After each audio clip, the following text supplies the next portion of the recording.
Hey, good morning, everyone. A couple quick housekeeping items. If you don't mind, please keep yourself on mute. Add your affiliation next to your name on the Zoom ID.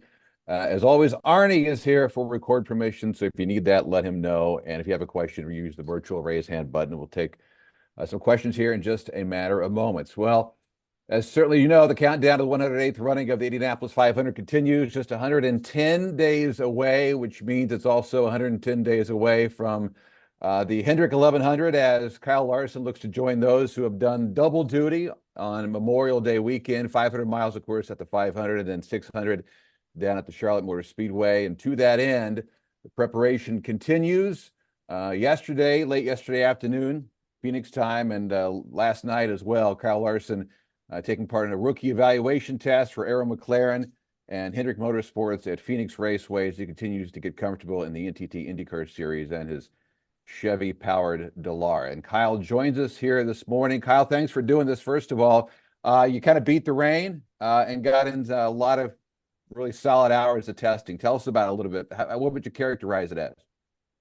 Yeah, I mean, it was great to be able to test. Again, I mean, kind of like the Clash this past weekend for NASCAR. Like I was not expecting to race then, and I wasn't expecting when I woke up yesterday that I was going to be, running an IndyCar. So had to kind of get my mind right to prepare myself for that. But overall, was pleased to get the test in.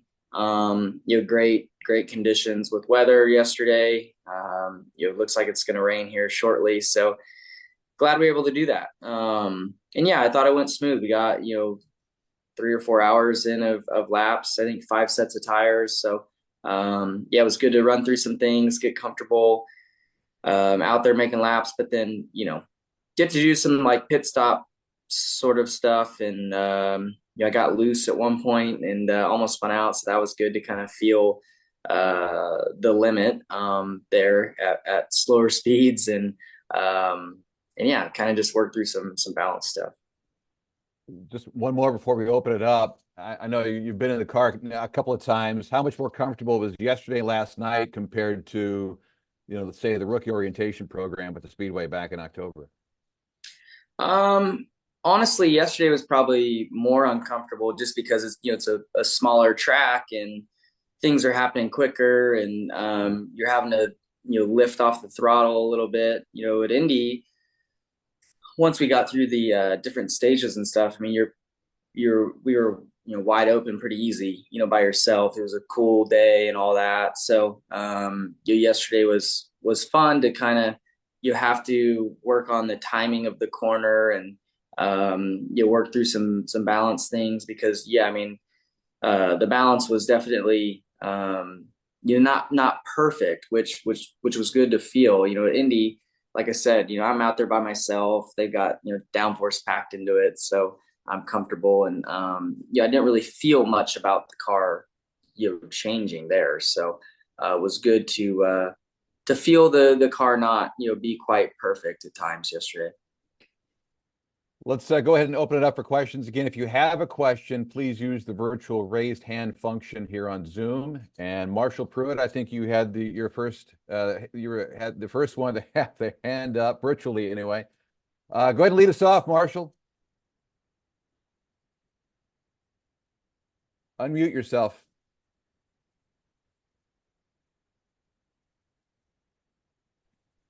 There it is. First day as a journalist, bear with me, learning this technology stuff.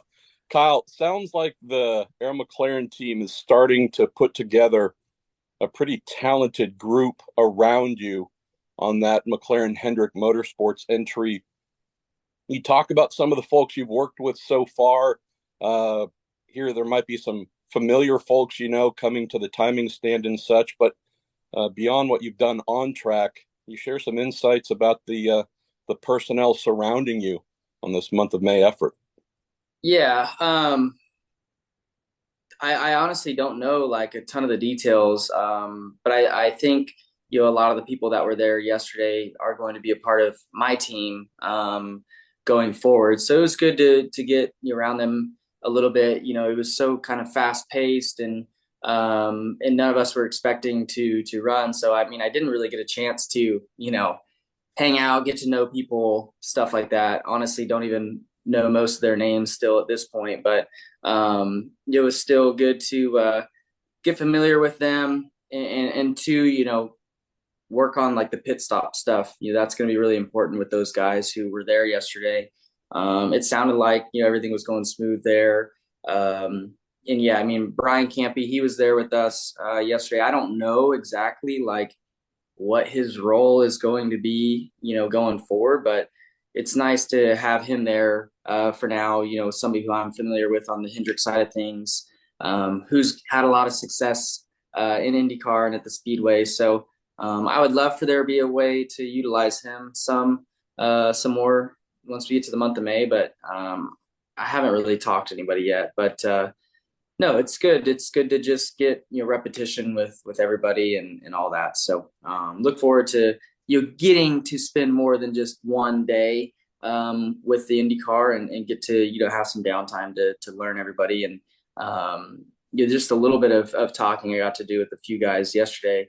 And two, I've known this because my days around the Ganassi area, but there's a lot of dirt fans in the IndyCar paddock. So it's cool to talk sprint car racing and stuff with those guys and just learn a little bit about each other. Let me ask a quick follow-up on Campe. Believe he'll be on the timing stand for you. You'll probably be having him in your ear quite a bit throughout the month of May.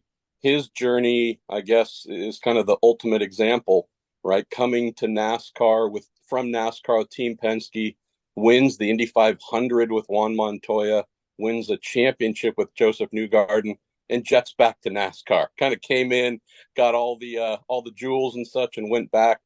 Tell me about that comfort, Kyle, knowing that at least one of the people you're familiar with from Hendrick will be there with you in the month of May, who's already kind of done what you're hoping to do here, which is win the big one and take it back with you.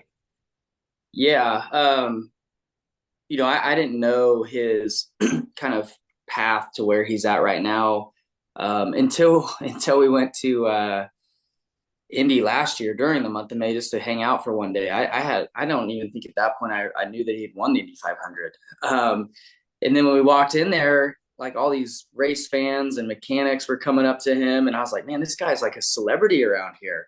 And so that was really eye opening to me. And then from then I really kind of just asked him some questions. I think on the flight home of like, how are you, like, I didn't know this about you. And then he went through his career path and I thought it was very unique. Like you mentioned, come from Penske on the NASCAR side of things to IndyCar, have so much success really quickly, and then end up in the role that he's at now at Hendrick. And before I knew all this, I was like, man, this Brian Campe guy, like I can tell like he's super smart just throughout our competition meetings and stuff like that. So once we got to Indy, it all made sense, why he is who he is. And so I hope we can utilize him a lot. He's obviously well respected and got a great resume and a really smart, mechanic, engineer person. So you want all the best people in your corner, and he's definitely a really, really smart guy. Last quick thing for a fellow Californian, Super Bowl predictions this weekend. Well, obviously we hope that the Niners win. But yeah, I mean, it's going to be a tough game. I mean, Mahomes is so good. So yeah, would love to see the home state team win. And my kids and my family, both my side and Caitlin's side, are huge Niner fans. So I'll admit that I'm a little bit on the bandwagon since they've been really good here the last handful of years. But I don't follow sports super close, but I always cheer for the teams from my home state that are doing good. So like to see the Niners do good. Love to see the Kings in the playoffs last year. Hopefully they can make another run this year and make the home state proud. Thanks, brother. Kyle, do you rock a jersey or no? Are you that much of a fan? I have a couple hoodies and yes, Caitlin got me a jersey for Christmas. So we'll probably have to bust that out this week. There you go. Which player? I don't even know who's mine. I know she's got McCaffrey. I'm probably Brock. Yeah, I was going to say probably Brock. All right, Nathan Brown, Indianapolis Star. Go ahead, Nathan. Hey there, Kyle. Thanks for hopping on with us this morning. One first thing I wanted to ask you about, you mentioned yesterday, or you mentioned about how very different Phoenix is compared to the Indianapolis Motor Speedway between banking, lengths of straights, lengths of the whole track, etc. How do you envision, after having gone through yesterday, how do you envision that test day benefiting you? And what did you learn from in terms of trying to get ready for what you'll try to tackle in May? I think it was good for me to go to Phoenix, and as you mentioned, it's a totally different racetrack and all that. The banking though in IndyCar 3 and 4 is not too different, I don't feel like, than Indy. But like I mentioned earlier, I had a few moments where I was uncomfortable, and I thought that was good to feel, at 190 or whatever we're going, 180 maybe in the corner, compared to going 220 at Indy, and having a moment, and being surprised by something. So I think that was a benefit. I think just getting more reps of pulling in and out of the box, messing with the weight jacker and bar and all that. I didn't really mess with any of that during my rookie orientation, just because the balance was so good, and I didn't really feel like I needed to do anything. But yesterday my balance was kind of transitioning quickly, so kind of had to try and keep up with that a little bit. So I'm not used to having cockpit adjusters, and that's what you have to do a lot of in an Indy car. So yeah, it was just good to kind of do all that stuff, and log some notes in my brain, and hopefully just make the transition when I get to Indy smoother and quicker, and we can really just get to working on the important stuff with the car and things like that once we get to the month of May. Can you tell us a little bit more about, you mentioned the one particular loose moment you had on track, where that was on track, how you saved it, and just kind of about that moment that you had in your session that stood out? Yeah, we were, it was the last run of the day. We'd been doing, kind of shorter runs, just running through changes and stuff like that, and tires were cycling. So I was getting, much tighter kind of each run, or more understeer, I guess you guys call it. And so yeah, we went to go do a long run, and had kind of different air pressures and stuff to start. So the car felt a lot different early in the run, and I kind of had my mind made up that it was going to build tighter, and it was like starting to get loose pretty quickly, and I was a bit confused and wasn't quite expecting that, I guess, and was trying to make adjustments on the weight jacker and things like that, and just got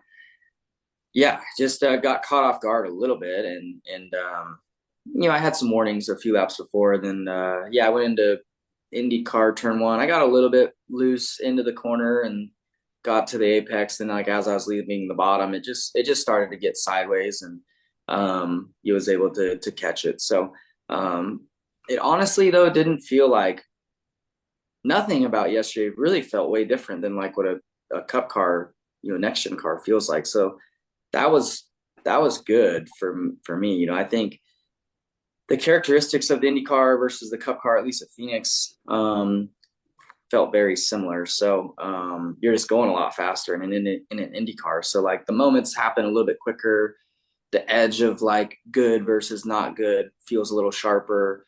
But yeah, it didn't feel way different than what I was I guess I'm used to. And even with those moments of getting sideways, it didn't feel way different.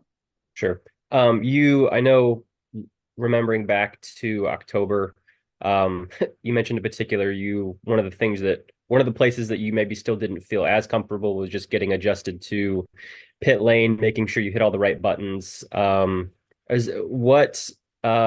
it's that or something else, where do you still feel like you need to get more comfortable before we get to May, and I guess the open test for a couple days here in April? Yeah, I mean, all that that same stuff, really. I mean, it's all the little details I think that you have to master if you really want to have a good shot at winning or running up front. And those details are pulling in your pit box, pulling out of your pit box. So the steering wheel is so small, and the cockpit's so tight, and the steering so slow. Like turning in, I have to turn like way further than normal, and then like be quick back the other way. So just getting all that timing pulling in is difficult, but just the more reps you get, the better at it you are. And then yesterday we did some kind of live pit stops at the end of the day, and that was good because the pit stops are a lot quicker than what I'm used to. And in a stock car, I mean, all you're really worried about is popping it to neutral, coasting in, hold the brake pedal, drop the car, you put it in first gear, you take off, which, I mean, it's similar to that, but now I'm listening for like tones in my headphones when they unplug because I can't go into first gear until the fueler unplugs. So it's like the timing and the window of all that is much smaller. So like yesterday doing it, like it feels like it's all happening so fast. And, just with the more reps, I think I get it. That will slow down for me. And, I'll get to where I can nail things a little bit better, more consistently. So yeah, just getting more reps is going to be important. Great. And last thing I just wanted to clarify, how many laps did you say you did yesterday in your test? I have no clue. We had 5 sets of tires. We probably did, 40 laps a piece on each set or so. Okay.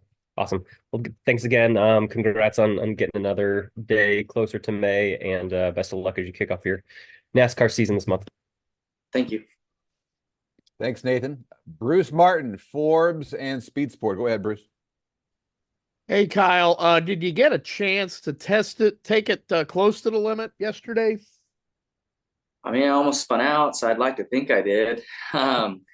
But no, I mean, I still think there was room for me to, like when my car was balanced close, like I still think there was room for me to, at times, go another 10th or 2 faster. And that was me, I think, just being confident and like committing to the throttle and knowing and trusting that the car was going to stay gripped. Like mostly off turn 4, probably. So yeah, I felt like when the car was gripped up, I was close to optimizing it. I would like to think it's so hard to say when it's just me out there. Like I wish there could have been like one other guy there that I could judge myself off of and look at data and compare to. Because I mean, we were just comparing data to 2018, and the cars were quite a bit different then. The tire was different, all of that. So I'm just out there kind of guessing and just going off a feel, which is kind of cool, because it's like old school style testing, I guess, than what I've been accustomed to now the last, gosh, I don't know, 6 to 8 years probably. But yeah, no, it was I felt like I got close to the limit, and then that last run when my balance was starting to get free, I felt it like coming and felt like I was getting close to having a moment, and then I did. So I liked that what my brain was registering actually happened, and two, like what I was feeling in the car, even on the other runs, I felt like I could feel the balance well and describe it, okay too. And because you drive so many different race cars from Cup to IndyCar now to High Limit to World of Outlaws, how quick are you able to determine just the different environment in the race car and what you have to do to get it to go fast? I don't know. I mean, I'm not sure. Again, like, I don't know. I'm not able to compare to anybody else yet. So, I could have been a half a second or more off the pace yesterday. I just have no clue. And then, but, when I'm out there just judging off myself, like I feel like I'm coming up to speed, okay. But again, I don't really know. And once we get to the month of May or the open test in April, that's when I'll be able to kind of judge myself based off of, the guys who do this for a living. So, but as of right now, I think it's kind of good to have that, pureness of just trying to learn on your own. and hopefully that'll benefit me when I get to Indy. And from a business and sponsorship angle, how much excitement are you starting to sense from, a lot of the people involved in your businesses and your sponsors? Yeah, I mean, I think everybody is really excited about it. I mean, I think I'm the, I don't know, fifth or sixth guy to ever attempt it. So it's a rare thing, and I think that brings a lot of, eyes and stuff to what's going on. And I'm with a great brand with Arrow McLaren, and then also on the NASCAR side of things with Hendrick Motorsports. Like, it doesn't get much bigger and better than the two teams that I'm with. So yeah, I think that also helps things. So yeah, I don't know. I think I'm just excited, honestly, to get going and get there. I don't really worry too much about the business side of it, but I do know there's a lot of race fans that are excited to see me out there, and that makes me excited as well. It's I feel like I'm a grassroots type of racer, even though I race on Sundays in the Cup Series. I still feel like I resonate with the local short track fans. So I think that's exciting, or that excites fans, and that's what gets people liking me. So I know I've got a lot of support on the fan side of things, and I'm sure the whole NASCAR garage will be paying attention to how my couple weeks is going there, and that's all fun. So yeah, I look forward to it. And last one from me, you've got another big one coming up here in less than 2 weeks. What's your outlook heading to the Daytona 500, and how well do you think you're prepared for that? Well, Hendrick Motorsports is always really fast there, so I know our race car is going to be good. It obviously takes some luck, to get to the finish and all that, but you also have to make good decisions, and you do have to be prepared and all that. So I feel like our team has done a really good job. Although on paper, we're literally like the worst team on super speedways. I do believe that we are much, much better than what we show on paper. I feel like 90% of the time we're in the top, 6 to 8 at the end of the race in the final, 10 laps. And then we just get caught up in a crash and end up finishing, 28th or worse. So, eventually it's got to work out, and we keep putting ourselves in position. So I'm confident that we can go out there and win, or at least get a good finish and get off to a good start for the year. But there's a lot of factors that come into play at those super speed races, and you just got to cross your fingers that you can be in front of that, and then you'll execute a good finish. Thank you for taking time with us, and I'll see you next week. Cool. Thanks, Bruce. We have about 6 or 7 minutes remaining. We'll try to get to everyone and as many people as we can. Dylan Welch, NBC Sports. Go ahead, Dylan. Thanks, Dave. Hey, buddy. It's interesting. It was interesting to me just to hear you talk about Phoenix and kind of how stuff was happening so quickly. And so I'm curious, just kind of with the sprint car stuff, and obviously how quickly things happen there, and just how up on the wheel you have to be. How much different did a moment like that at Phoenix feel compared to like something you would face on the sprint car side, where you just have to be, you have to be so aware of what's going on around you at all times and react quickly? Yeah, I don't. The feel of the moments are way different. Like a moment in a sprint car is you hit a hole and you bike up and almost flip. Where like the IndyCar, or even I would say the IndyCar and like the stock car, the next gen cars are more alike than anything. Like I just got sideways and almost spun. But I think where the IndyCar and the sprint car will be more similar than the style of racing in NASCAR is that the IndyCar stuff and sprint car stuff, like, runs happen so fast, and you pass somebody and you put 10 car lengths on them, by the time you get to the next corner.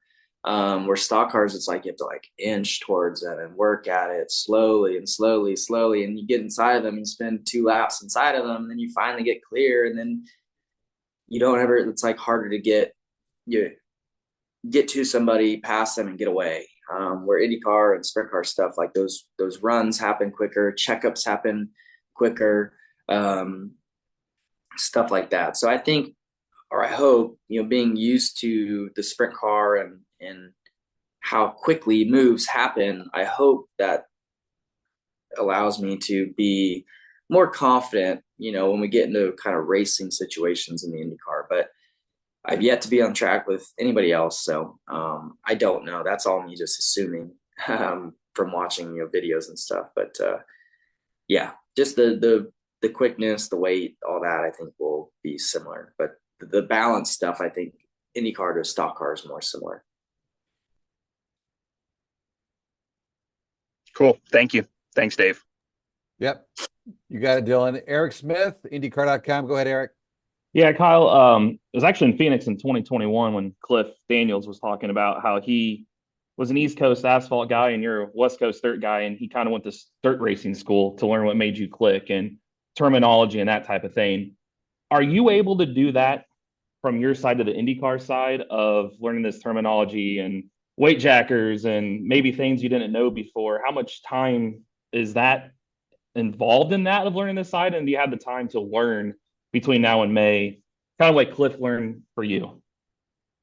I definitely think I have the time to learn. Once we get on track, for 2 weeks in May, I'm sure we'll run through a lot of those adjustments. And even, yesterday, I was figuring the weight jacker and the bar stuff out, and where it kind of touched the corner for balance and things. It's difficult for me to, I really have to think about what is oversteer and what is understeer. Just because my whole life, I've just been loose or tight. So, but I think that's more of something like maybe the engineers need to get comfortable with, my terminology more than me getting in touch with their terminology. But I'm not really sure. So, I'm getting better at speaking their language, but it's just weird. I don't know why I can't just say loose or tight, but no, it's there's time, and it's simpler than I make it sound, I think, to figure out weight jacker stuff and cockpit adjustment stuff. And a quick follow. Obviously, there's only 4 races in the exhibition before Indy in May. How much do you foresee yourself paying attention more to the IndyCar side? I know you'll be busy in your Cup car on Sundays, but do you foresee yourself paying attention more to the IndyCar than you would in the previous years heading into Indy 500? Yeah, probably it's always been so hard for me to pay attention to IndyCar just because we're racing at the same time as they are. And two, I think the road course stuff is obviously quite a bit different than the oval at Indy. But yeah, for sure, I'm going to be paying attention more often to it than I would be before, trying to pay attention to the drivers on the racetrack and maybe their aggression levels and how people race, even though it could be a road course versus the oval. If you see somebody who's aggressive on a road course, they're probably going to be aggressive on an oval as well. So just learning people's driving styles a little bit, things like that. So yeah, the race strategy stuff is way different, and that's not something I ever get involved in anyways. But yeah, just try to pay attention and learn whatever I can, and hopefully it translates to Indy. And if not, at least I studied. Thanks, Kyle. Good luck next week in Daytona, and hope that front row streak can continue for you. Yep, thank you. Thanks, Eric. We've got time literally for one more. Adam Tropper, Motorsports Today. Go ahead, Adam. Yes. Hi, Kyle. Hope you're doing well. Had a good off season and everything.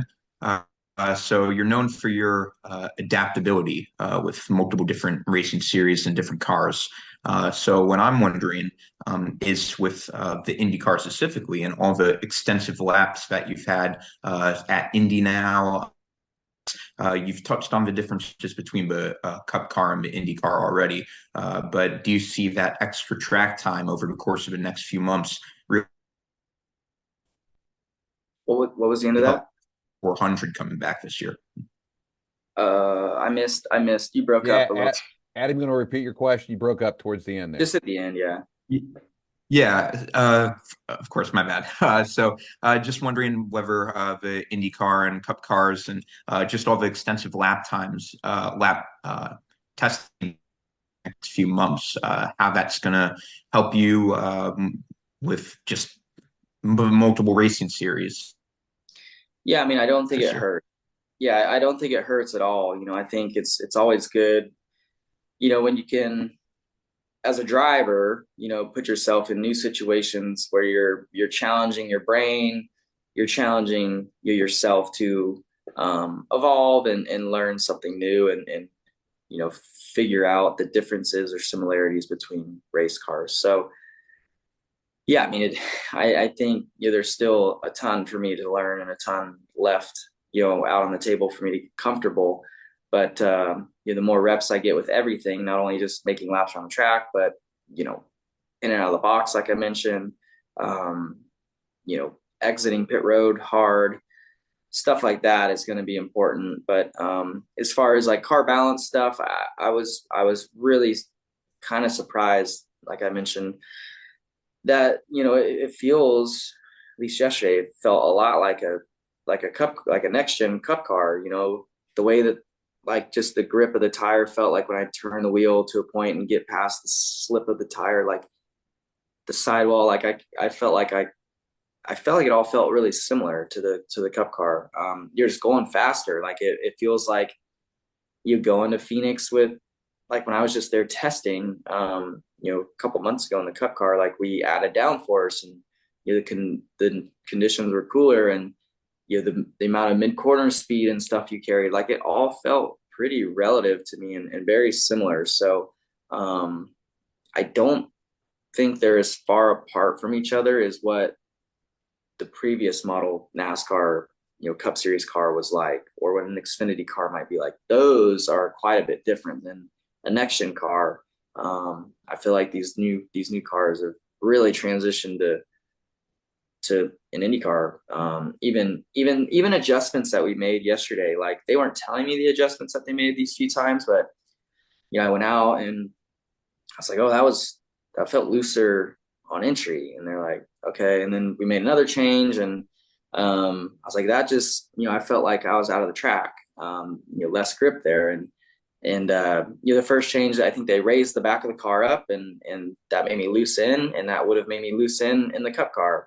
The next run, they raised the front up to kind of match the rear, and that's when I said I was, had less grip, and I'm pretty sure that's what that adjustment would have felt like in a cup car as well. So between the underbody and all that and the mechanics of the car, I feel like our stock cars now are much similar. So I guess what I'm getting at is I hope that it makes the transition between the two simpler than what it would have been 4 or 5 years ago.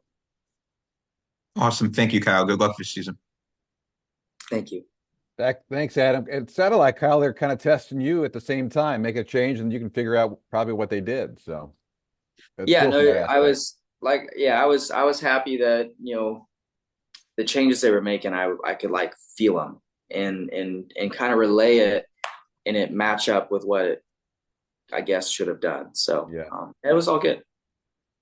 We're going to go ahead and leave it there for now. Again, Kyle, thanks for doing this. We look forward to seeing you at the Indy 500 Open Test coming up April 10th and 11th. And first and foremost, good luck at Daytona this year. Yep, thank you. Appreciate it. And thanks everybody for hopping on. A very quick reminder, the video from this news conference, along with transcripts and some fresh images, some photos from last night's test, will be available on the IndyCar content site within the next hour or so. Thanks everyone for joining us. Have a great rest of your week. Appreciate you.